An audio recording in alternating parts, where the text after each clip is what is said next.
Hello everyone, and welcome to the May edition of the Farmers Supply Association Agriculture Report. I'm Randy Klepechka, agronomist with Farmers Supply Association. Well, we're taping on May the 9th, and things have changed considerably from back in April. You know, the weather changed really abruptly, right at almost exactly May 1st.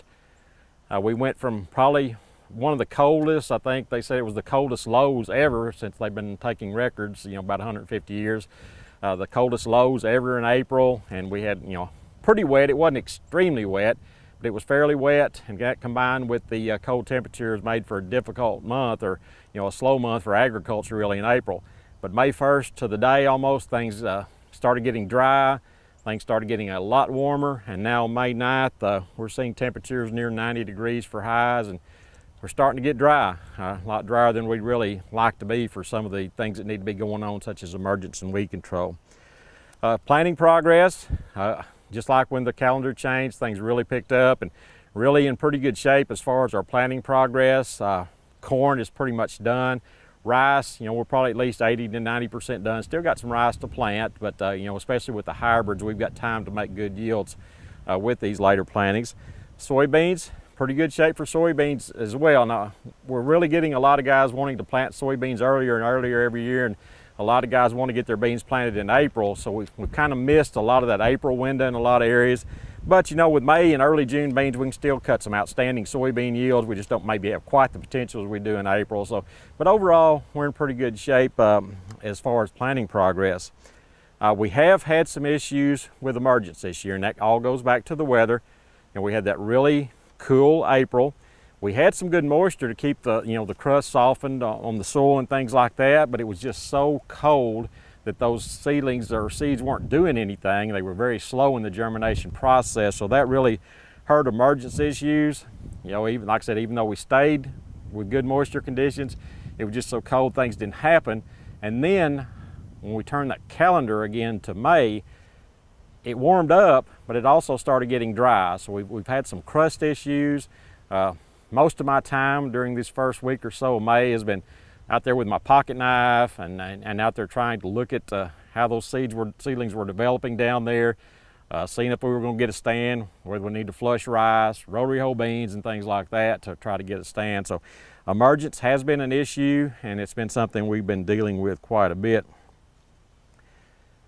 When emergence is an issue, you need to get out there and try to determine what that stand is.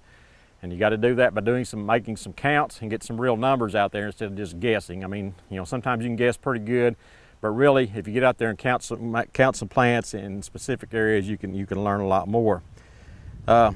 Really, several ways of doing this.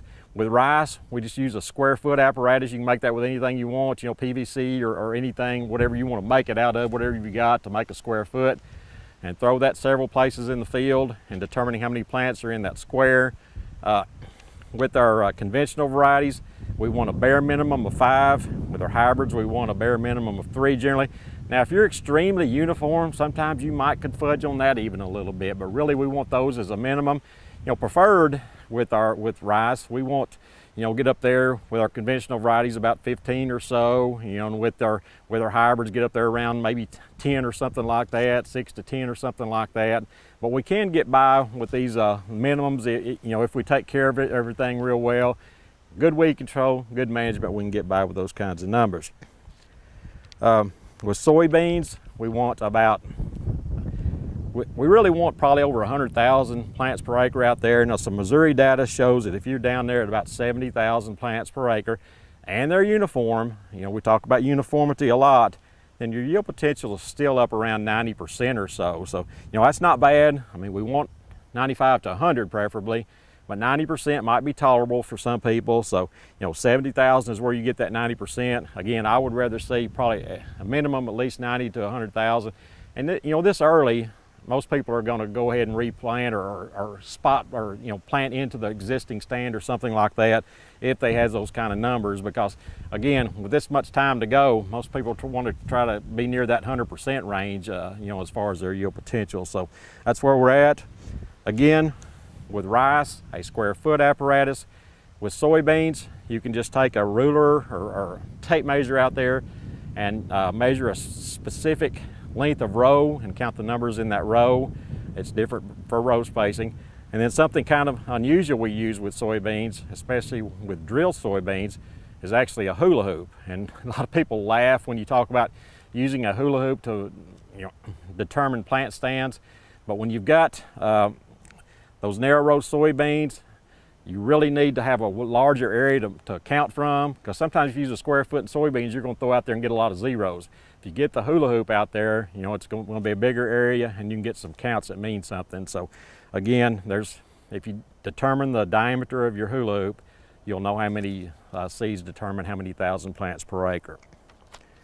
So again, first step there, if you're marginal stands, determining your exact count, and then make your decisions on replant or planting into the existing stand, spot planting, whatever you need to do. Other things we need to look at this time of year. Number one, weed control. Again, we're so dependent nowadays on residual herbicides, it seems like, that we need to really get a residual first thing we need to do, we need to start clean. You need to get all weeds out of that field. Now, if there's some junky winter weeds that are kind of spotty out there, don't worry so much about them. But I'm talking about things like in rice, things like barnyard grass, and soybeans. Of course, number one would be pigweed. So absolutely start clean when it comes to some of those major weeds like that.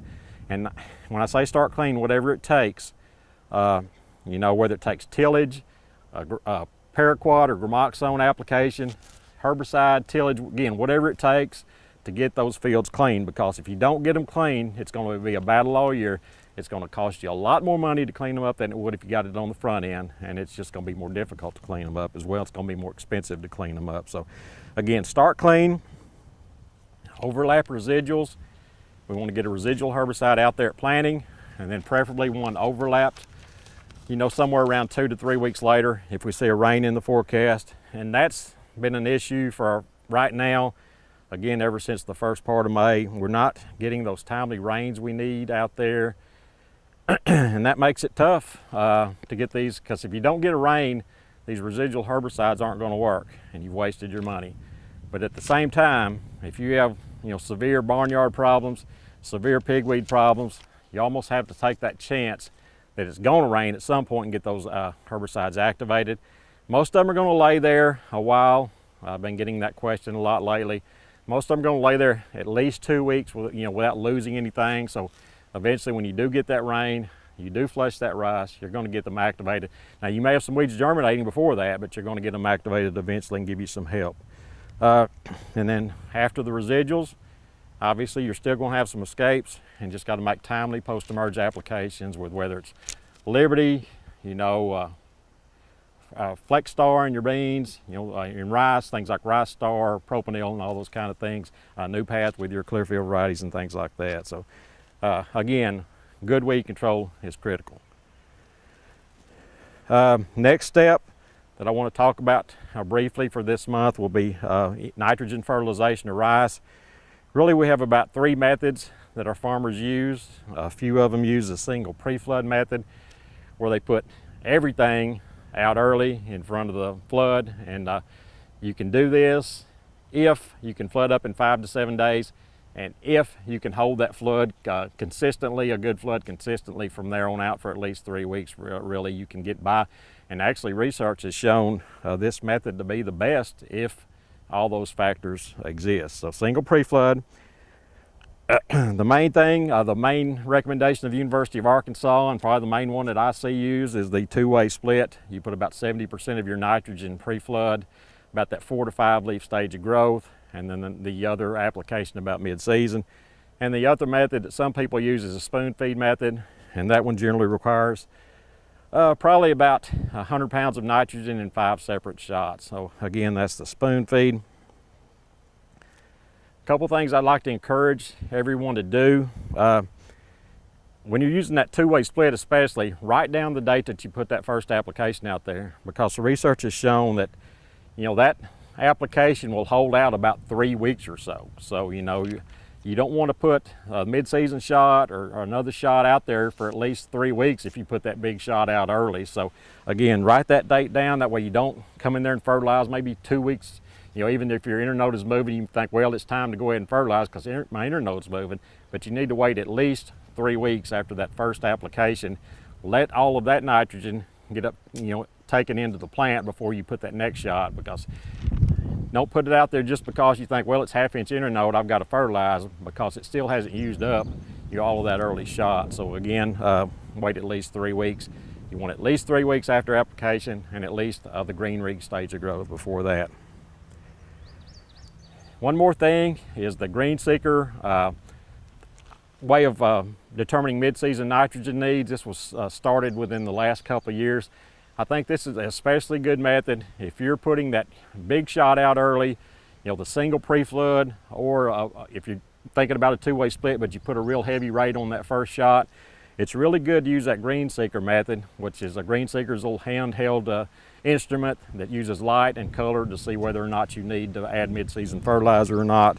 So if you're going to use green seeker, you got to put out a reference plot, a little heavier fertilized area to compare with the rest of the field. So that's got to be done at that pre-flood nitrogen timing. So if you want to use green seeker, you got to be thinking about it now. Don't come out and ask somebody to use green seeker if you haven't put a reference plot out, because it won't be real accurate. So anyway, I'd be glad to work with anybody on that wants to. Also, the extension people are glad to help you on those kind of things as well. So again, the green seeker method, if you're wanting to do that, then keep that in mind right now when you make those pre-flood applications, and get a hold of me if you're a Farmer Supply customer, or extension people or other people might be willing to help you on this as well. So a lot of things to think about in the month of May. It's a big month for establishing your yield potential of all of our crops. For more information, you can contact me at Farmer Supply Association, and this has been Randy Klepechka with your Farmer Supply Association Agriculture Report for the month of May.